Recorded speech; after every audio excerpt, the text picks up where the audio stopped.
What's up, everybody? I'm David Hain. Welcome to episode 204 of the A to D From Addict to Disciple podcast. If you enjoy this podcast, please like, subscribe, follow, and share the link with your friends, or click on the support link in this episode's description. Your donation of any amount could change a life. If you'd like to get our curriculum, you can get the paperback or ebook of From Ashes to Destiny on Amazon. When we come back, we'll get into this episode entitled, Go Upstream.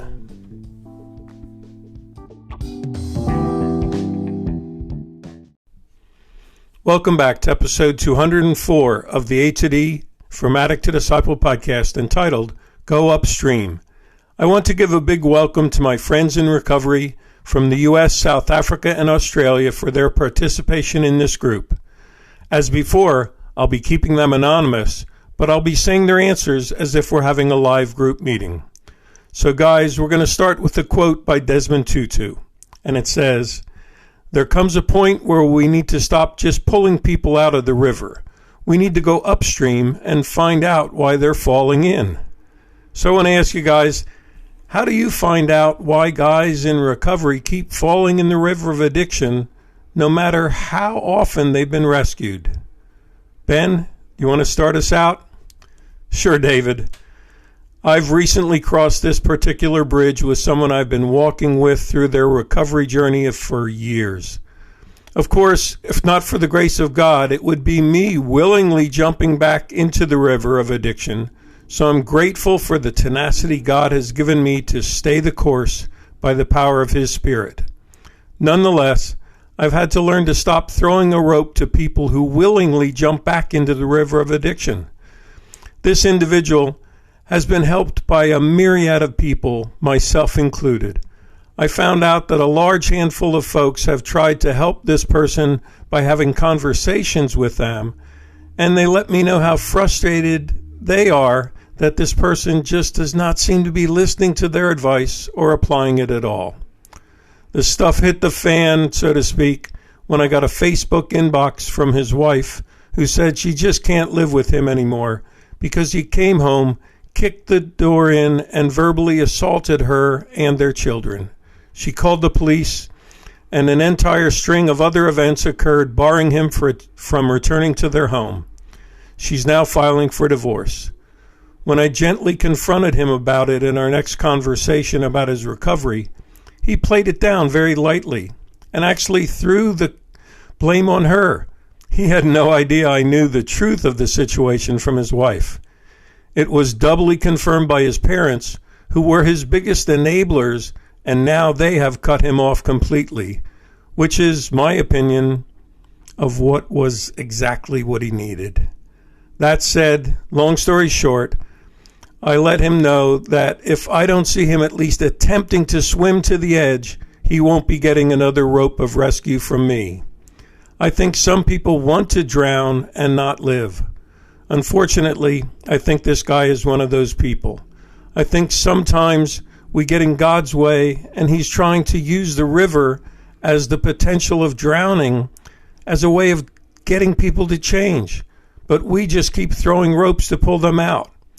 I think I'm getting out of God's way on this one. So true, Ben. There's a huge aspect of enabling if we keep saving someone before they experience their wake-up call. Charlie, what do you think about this one?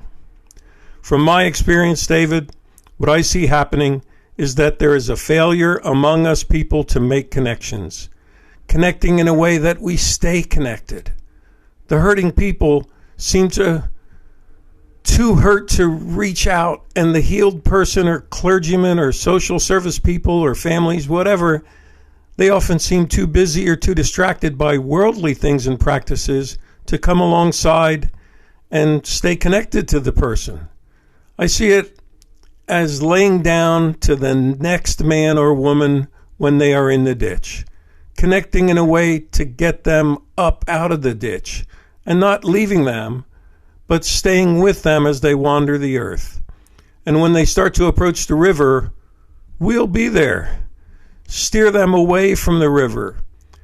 If you can't succeed there, don't give up. stand by with a life preserver and fish them out before they get too far. And if that doesn't work, trek down the riverside with them, letting them know that no matter what happens, they aren't alone and you hear and feel their pain. When the other person waiting downriver happens to catch them, well, now there's people to help. We then together can teach the nearly drowned man that it doesn't have to be that hard. We can teach them we are here for each other and others really do care, whether you're in a ditch, in a high place, or swept away by overwhelming current of addiction and mental illness.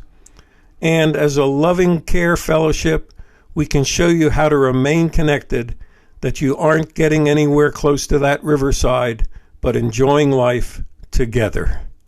Thanks, Charlie. I really like how you jumped onto that image of the river.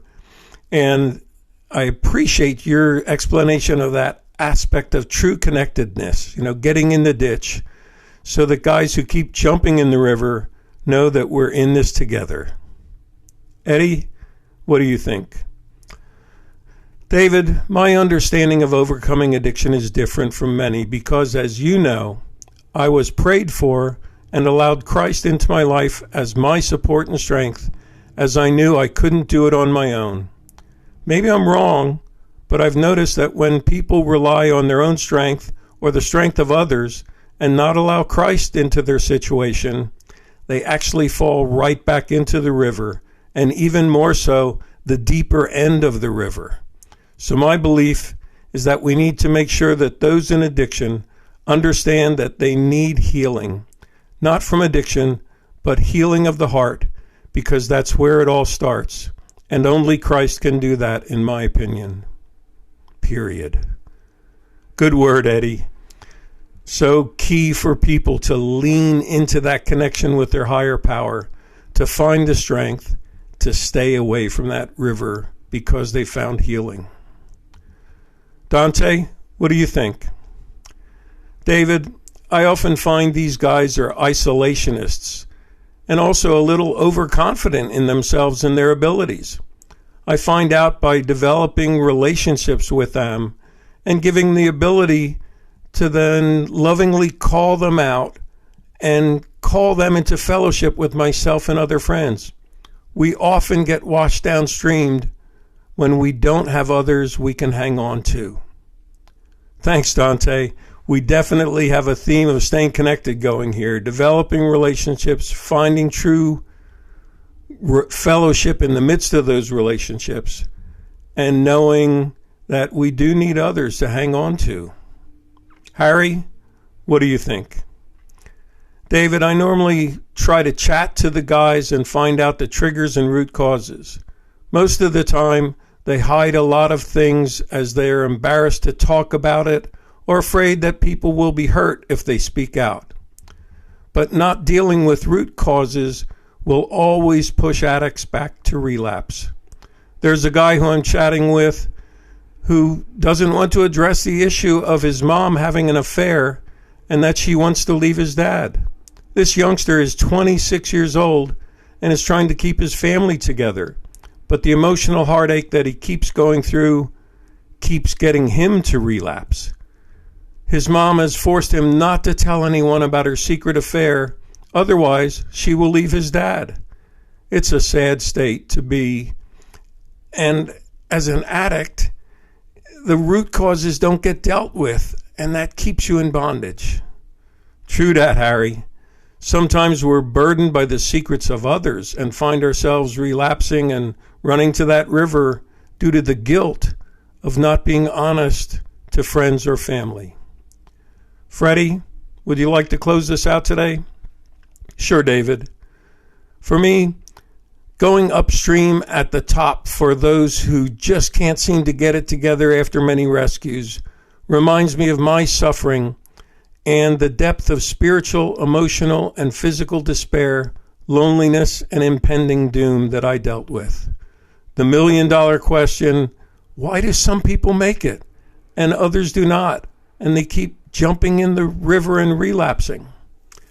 I guess for me, I'd say the essence of AA is that the only true solution is a spiritual connection.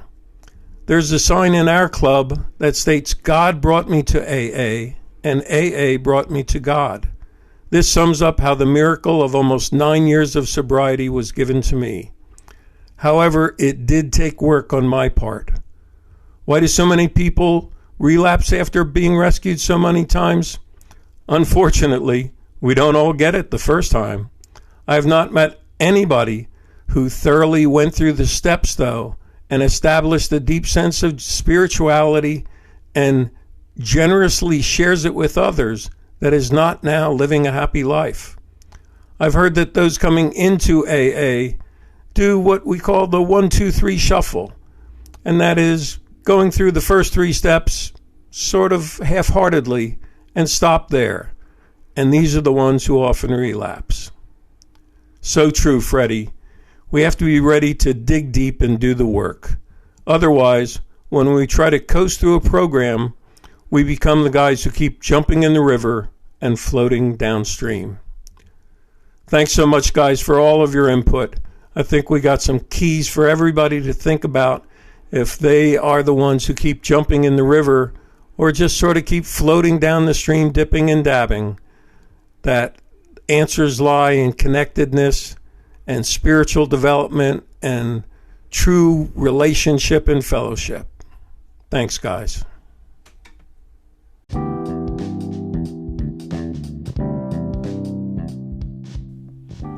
Thanks for listening to this episode of the A to D from Addict to Disciple podcast. If you were sitting there thinking, I'm that guy who keeps jumping in the river, or you know one of your loved ones or friends that keep doing that, then now's the time for you or them to reach out, join a group, and really go for that connectedness. Message me in the link in this podcast or email at davidfromatod@gmail.com or go to my website, www.fromatod.org, and click on the contact page if you need help finding that connectedness. Tune in Monday for our next episode, and as always, stay safe and stay resilient.